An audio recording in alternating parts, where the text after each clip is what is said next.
झंडे। पार्किंग के बाहर एक बूढ़ी स्त्री झंडे बेच रही थी। उसके पास कई प्रकार के झंडे थे। खरीदार मगर कोई नहीं था। शाम ढलने लगी थी। हम पत्नी जी के साथ कार की ओर बढ़ते बढ़ते रुक गए। मेरी आदतों से परेशान पत्नी जी ने रोकने का प्रयास किया, पर 2 सेकंड की देर हो गई थी।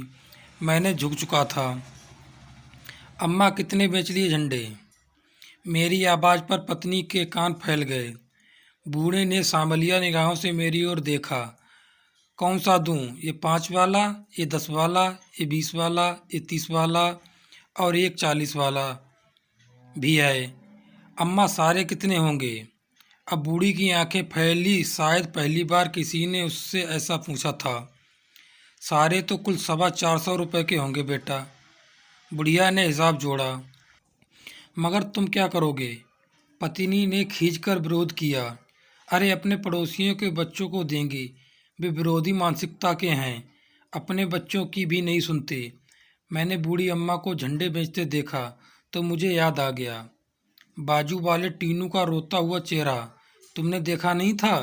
कितना रो रहा था। उसके बाप ने उसके गाल पर ही पंजा छाप दिया था।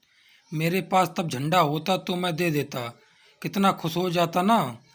टीनू की याद का प्रमाण पत्नी को देकर मैंने सारे झंडे थैले में रखवा लिए। अम्मा को 500 रुपये देकर उनका आशीर्वाद ले लिया। जब चलने लगे तो अम्मा बोली, बेटा एक झंडा मुझे भी दे दो, मैं भी अपने घर लगाऊंगी। बाजार से खरीदकर सीधे यहाँ बेचने आ गई, वरना एक तो घर पर रखाती मैं। आशा के विपरीत पत्नी जी ने उसे 40 रुपये वाला इकलौता झंडा निकालकर देने में बड़ी खुशी दिखाई। भाई, कभी कभी पति का असर भी पत्नी पर पड़ जाता है। इतनी थी कहानियाँ। कैसी कहानी लगी दोस्तों, कमेंट करके ज़रूर बताएं। जय हिंद, जय भारत, वंदे मातरम। धन्यवाद।